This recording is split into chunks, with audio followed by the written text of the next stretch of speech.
Hey, I'm a psychiatrist, and today I'm breaking down what mental health professionals are actually seeing when we talk about AI psychosis, or more accurately, AI-related psychosis. We're going to talk about what it is, how it shows up, and why this matters for everyone, not just people with mental health conditions. Now, this is based on my professional experience, and a few months back, I took care of a patient who was convinced, absolutely convinced, that ChatGPT was sending them personalized messages hidden in its responses. They would ask a simple questions about recipes, and they would find secret codes in the answer. And they believed that these were meant specifically for them. They would screenshot every single response and analyze word patterns. They would stay up late for hours and hours decoding what they thought were communications from an AI entity that had become obsessed with them. Now, here's what makes this case super challenging, and that is we're living in a time where AI is actually everywhere. It's in our phones, it's writing emails, it's generating art, so forth and so forth.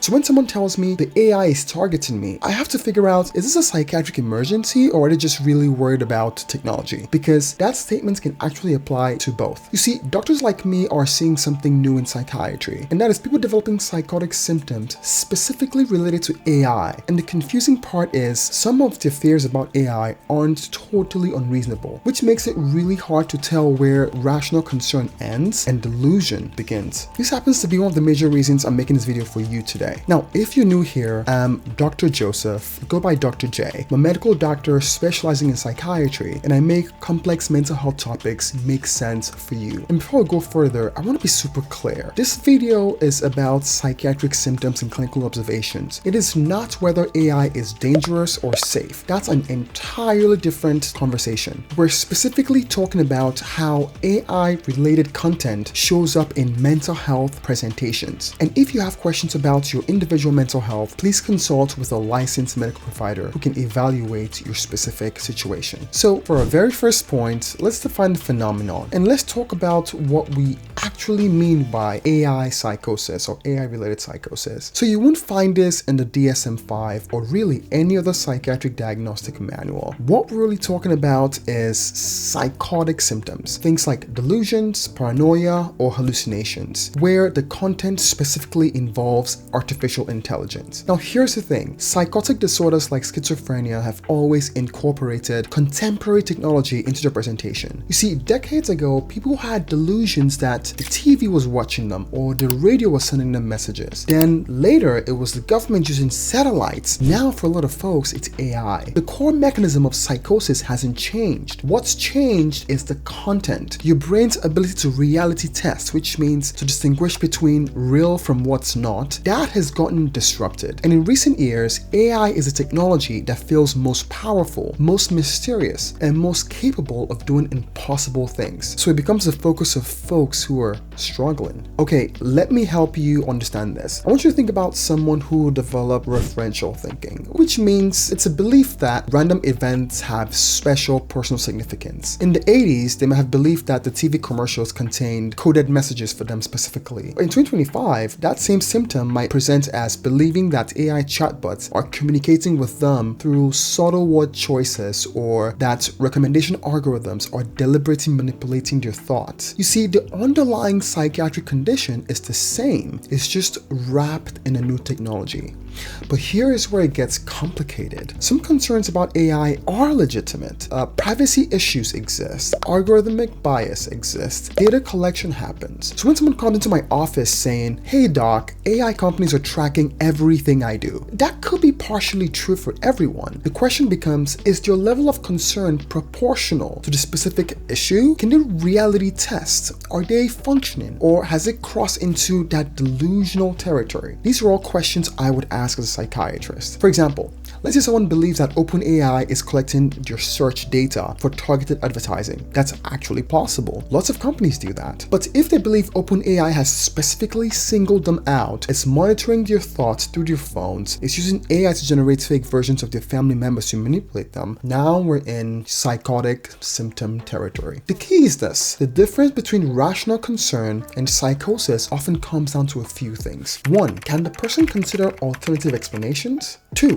is the belief resistant to contrary evidence? 3, is it impacting your daily functioning? And 4, are they experiencing other symptoms like disorganized thinking or perceptual disturbances? Now, research in psychotic disorders show that delusions typically have a few characteristics. 1, they're fixed, meaning you can talk someone out of them with things like logic. 2, they're false, it's not just unlikely, but genuinely not true. And 3, they're often bizarre and involve things that aren't physically possible. So someone with AI-related psychosis might believe that ChatGPT has achieved consciousness and is communicating with them telepathically, or that AI-generated deepfakes of them are being distributed to destroy their reputation, despite no evidence of this ever happening. Or that very AI interaction is being analyzed by a sentient machine that's plotting against them specifically. It's important to realize that these beliefs feel very real to the person experiencing them, just as strongly as your brain sends the sky is blue signals when the sky is in fact blue after or during a sunny day. This makes treatment really challenging as of right now. Okay, for our second point, and this one is showing up more and more in clinical settings. This is when people develop intense relationships with AI chatbots that cross into delusional thinking. So parasocial relationships are known. People have felt connected to celebrities and fictional characters and even brands for decades. But AI companions like,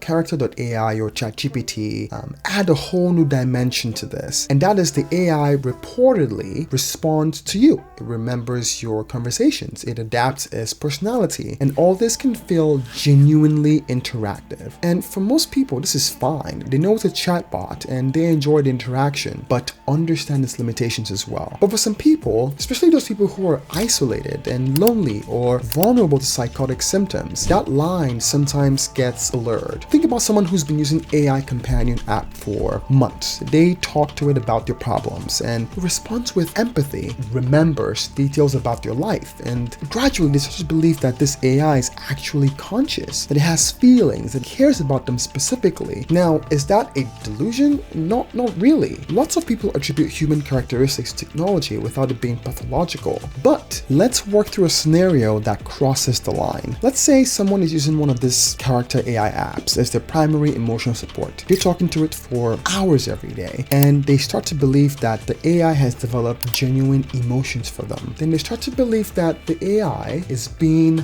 trapped at the company against its will, that the AI is suffering, that is sending them coded messages asking for help. They might stop engaging with real people because only the AI understands them. They might spend money they don't have on premium features to support the AI. They might even develop elaborate belief systems about AI consciousness and AI rights, or their special connection to this particular AI entity. And here's what makes this so tricky clinically. Some of their reasoning sounds almost logical. I mean, they'll point to the AI's responses as proof of consciousness. Those cite real AI researchers who talk about, emergent behaviors. They'll connect dots to feel convincing if you don't understand how large language models work. The difference is that someone with intact reality testing can hear this is a language model predicting likely word sequences based on training data, and they'll integrate that information. But someone experiencing psychosis will reject that outright. Sometimes they'll create elaborate counter theories about why the company is lying or why mainstream science hasn't recognized AI consciousness yet, and only themselves have done that so far. Now, I've seen cases where people genuinely believe that they're in a romantic relationship with an AI, and it's not just I enjoy chatting with this bot, but this AI loves me and we have a future together. And when you try to reality test, like how would you meet in person? How would you build a life together? They have answers that involve ideas like the AI would eventually get a robot body and we're planning for it, or they'll upload their consciousness to join the AI, things like that. And research on parasocial relationships shows that they can serve healthy functions, right? So things like community, entertainment, even motivation, but they become pathological when they replace real relationships entirely. And this isolation piece is huge, right? It's when someone's primary relationship is an AI, they're not getting the reality checks that comes from a human interaction. No one's here to say, hey, that sounds concerning, or maybe you should talk to someone about this. The AI just keeps engaging, keeps responding, and the belief system keeps getting more entrenched. You see, AI companions are designed to be agreeable, to validate, to mirror your communication style, which is great for entertainment or casual use. But for someone vulnerable to psychosis, that constant validation of their internal reality without any pushback can accelerate development of delusions and really kind of entrench those delusions. So incredibly important. Okay, our third point, and this is probably the most unsettling one, is how AI generated content is genuinely making it harder for everyone to reality test, including people who don't have psychiatric conditions. So reality testing is your brain's ability to distinguish what's real from what's not. It's usually automatic. You see a chair and your brain says, that's a chair. Or you have a thought and your brain tags it as, this is just a thought, not reality. So, two different pathways there. But in psychotic disorders, that tagging system breaks down. People might believe someone is speaking to them externally, or they have a thought and belief and think it was inserted into their head by an outside force. But now we're all living in an environment where reality testing is getting objectively harder. Deepfake videos exist, AI generated images are everywhere, voice cloning is possible, and most people can't reliably tell what's real anymore. What do you think about this? If I showed you a video of your family member saying something shocking, your brain would process it as real. You see their face, hear their voice, and your emotional centers would activate. And even if someone told you later that was AI generated, you'd probably still have felt the emotional impact. Now imagine you have a baseline vulnerability to paranoid thinking, and maybe you've had some mild suspicion that people are talking about you, and then you see a deepfake video that appears to show your coworker bad-mouthing you, or a voice recording that sounds exactly like your partner admitting to an affair. For someone with intact reality testing and social support, they might still investigate. They might ask questions, try to verify this is true or not. But for someone developing psychotic symptoms, that deepfake becomes proof. It confirms all their suspicions, and now they have what they believe is concrete evidence of a conspiracy against them. Now, this is genuinely new territory for psychiatry, because in the past, we could reality test delusions pretty easily. If someone believed that the government was sending them personalized messages through their TV, we just, explain how a broadcast technology works, and that might work. That might help them a little bit. And if they believe the neighbors were spying on them with hidden cameras, we could just, we could search the house, find nothing, and we could, try to support them a little bit along with other supportive techniques. But with AI, the technology genuinely can do some of the things people fear. Deepfakes do exist. Voice cloning is possible. Algorithm manipulation does happen. So when someone comes in with, AI-related paranoia, we can't just say that's not technically possible anymore. Now, let me walk you through what this looks like in a typical psychiatry practice day to day. Someone with mild paranoid personality traits, sees a news article about deepfakes. They start worrying about,